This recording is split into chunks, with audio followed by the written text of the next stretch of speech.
So ito po, grabe. Yossi Claire Castro o Attorney Claire Castro, may ibinulgar patungkol dito sa house for sale na ito na trending na ngayon yan sa social media dahil ibinibenta ang bahay at meron pa tayong nakita dyan na mga ga-update, mga vlogger nila umiyak pa dahil bibigyan daw ng 10,000. So pinapaalis na diyan sila, binigyan ng 10,000 daw umano para kumain daw umano ng Jollibee, no? Jollibee.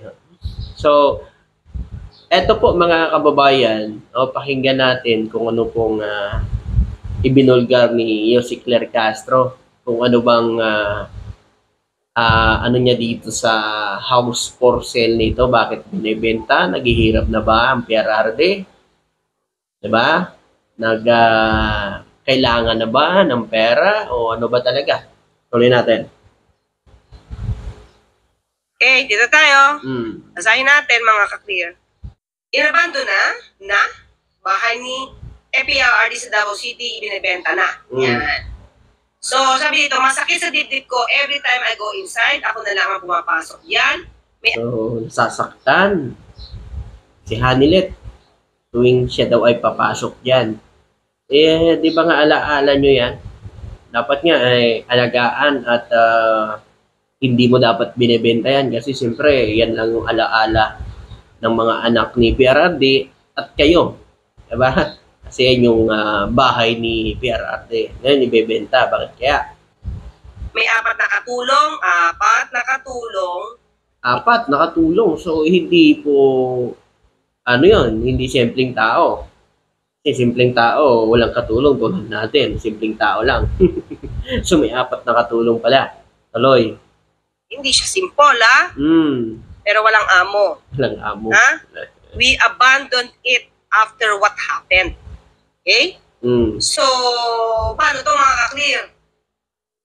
Ito yung bahay ni dating Pangulong Duterte. So, paano ba yung bring home? Wala na yung bring him home. Kasi wala nang uuwian si PRRD kasi binibenta na. O paano ba yan? May mga didilis yan, Paano yan? Wala nang uuwian si tatay nyo kasi binenta na ni Hanilet ang bahay. Wala nang bring him home. Tuloy. Wala nang home. Diba? Wala nang home. Wala na. So, feeling nila, ang ano ng home ni FP Duterte. Okay. Sa palasyo na ba? Naku. Ng palasyo na, mas malaki. Mas malaki na. Tignan natin, Kasi ito lang ba ang bahay ni dating Pangulong Duterte? Tingnan natin. So, yan lang kaya, no? Baka pang front lang yan, natin. Sabi niya, I cannot sleep there anymore because the lawyers asked us to install CCTV. Even inside the bedroom. Bakit? Pati sa bedroom? So, pati bedroom mga kababayan, may CCTV na rin. So, ito po mga kababayan, opinion ko lang. Baka ito po isa na naman sa mga strategy nila para makakuha ng simpatiya sa tao at si BBM na naman ang pagbubuntungan ng mga supporters nila. Tulad nito. Basahin niyo yan. The house of PRRD Davao City is now for sale. Nakasulat sa baba. Diba? So, bumunga kagad. Diba? Tingin ko, ito po, isa na naman sa mga strategy nila para yung tao naman, yung mga supporters nila ay babanata na naman si BBM. Si BBM na naman ang dahilan, bakit binenta yung bahay. Diba? Dahil kay BBM, binenta ang bahay. So, mga kababayan, sa lahat nating mga kababayan, karapatan na nila yan dyan kung ano ang gagawin nila dyan sa bahay nila.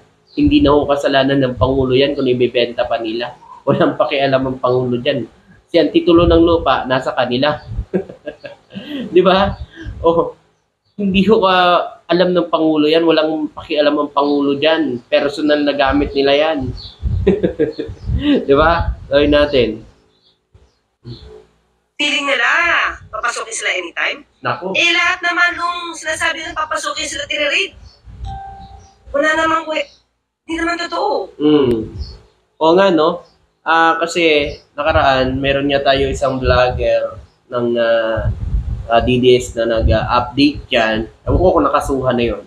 Kasi siya yung nagpakalat na i-raid daw ang bahay ni PRRD dyan sa Davao.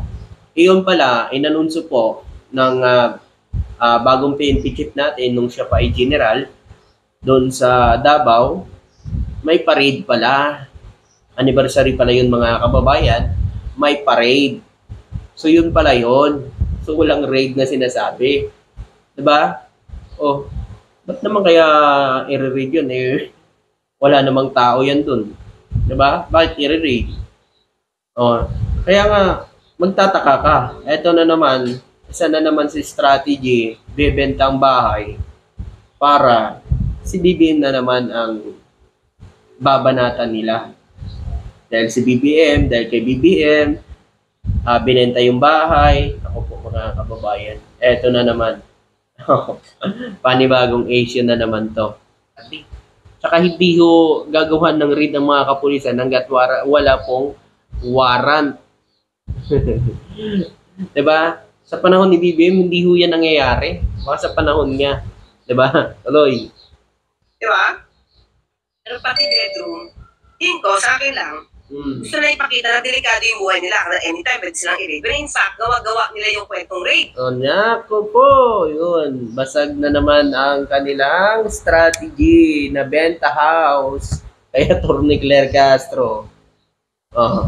Benta house na naman para naman pagmumuka sa ating gobyerno na inaapi na naman sila. O, tuloy. Diba? Ang sabi natin ni ano, nung unang nagpuntahan yung mga tao dyan, i-raid daw. Ano masabi ni ano? Ni PNP chief, dati pa, hindi pa siya PNP chief nun. Oo, meron, parade. Kasi meron silang anniversary nun. Meron silang parade, hindi magre-raid. Nako. Saka, yung mga police officers naman, mga akli, hanggat wala namang utos ang korte ng search warrant. Wala, ini-issue search warrant. Hindi yan basta-basta pwede mang-raid. Siguro, Nako, di ba? Oh. Sa panahon ngayon, hindi nila gagawin. Baka sa panahon ni dating Pangulo Duterte. Naku po, mga kababayan, ang sakit na naman. Sa panahon na naman ni dating Pangulong Duterte. Oh. Di ba? Tuloy. Okay. So sa panahon ngayon, hindi natin makikita or makikitaan na may abuso. Yes, agree. Diba? So, yung sinasabi naman nila na ni Harry Roque na inaabuso ni BBM ang soberanya ng bansa dahil sa pagpapadala kay dating Pangulong Duterte, nakita niyo naman, binasahan po ni PNP Chief General Torre yun, ni PNP Chief Nicolas Torre, si PRRD, pagbaba din sa airport, at wala hong nangyari panghahalay o paghihila para lang sabihin na kinidnap. Diba? Sumakay pa nga sa aeroplano, nakahiga pa nga. Diba? Ganun lang yun sa lahat natin mga kababayan. So, yung sinasabi nilang kinidnap, so isa na lang ho talaga yun sa mga naratibo nila para yung tao magalit sa gobyerno. Diba? Loloy. Unlike yung mga nakaraan. Naku. Diba? Yari Tukhang. So, minsan tuloy, maiisip mo, natatakot ba sila sa sarili nilang mundo? Naku po, mga kababayan. So, ang multo nila natatakot sa sarili nilang multo. Ganun ba yun? Yung si Claire. Kumbaga si Roque, natatakot sa sarili niyang multo. Yung mga pinagsasabi niya, tulad yan, sabi niya kay Senador Risa Ontiveros, sabi niya, si Risa Ontiveros daw, gumagawa-gawa daw ng mga kwento. Paano na lang kaya siya, si Harry Roque? Hindi ba ang dami niya ng pinagsasabi sa ating presidente? Hanggang ngayon po ba, mga kababayan, may naipakita po ba siyang ebidensya sa mga akusasyon niya sa Pangulo? Pero sa kanya, may tibay na ebidensya, kaya pag uwi niya sa Pilipinas, masriya siya. Tuloy. Nangyari dati, natatakutan nilang pwede mangyari ngayon? Yes, di ba? Natatakot sila sa sarili nilang multo. Ganon. Di ba? So, matatandaan na natiling sa kustodiya ng International Criminal Court si dating Pangulong Duterte na maaresto noong Marso dahil sa kasong crimes against humanity bunsod ng kanyang madugong kampanya kontra droga.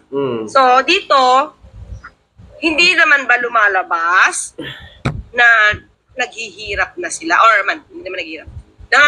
Mahirap siguro paniwalaan yun. Nangangailangan sila ng pondo para sa mga gastusin. Mga ka-clear, nalulungkot lang siya. Pero, ito ba ang sagot? Ito ba ang sagot na ibebenta mo yung property ni dating Pangulong Duterte na nalulungkot ka? Nako, mga kababayan. Di ba nga tayo, pagka luma yung ating pinanggalingan, bawa, doon tayo naglaki, doon tayo nagsimula, so tayo nga, hindi natin gustong mawala yun dahil yun na lang ang alaala natin. Pero depende, kasi siyempre, yan naman decide yan naman, kasi bahay nila yan. Pero magtataka ka lang, mag-iisip ka. Tuloy. Diba? So, paano na yung mga ibang anak ni dating Pangulong Duterte? Diba? Drama lang yan, pagbenta nilang yan para isipin na wala silang pera. Grabe, Tuloy. Hindi. Diba? Kasi naku-question na sila, saan kumukuha ng 150,000 pesos yata a month para kay Atty. Kaufman. Tapos, ang laki din ng gastos si BP Sara sa kanyang mga abogado. Diba? Pero tanda natin mga ka-clear. Sinabi dati ni dating Pangulong Duterte, itong si Hani Abansen, mayaman. Naku, mayaman naman pala Pero bakit ibebenta pa yung bahay? Alaala. Gusto mawala yung alaala nila ni FPRRD, ganon.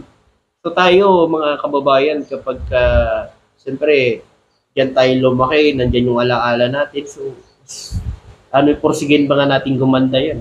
Diba? Ewan ko na lang kasi magkaiba naman tayo ng opinion. No? O kayo, ano masasabi niyo doon? At sa paliwanag ni Yossi Claire Castro. So maraming salamat po at magandang araw sa inyo lahat. Thank you.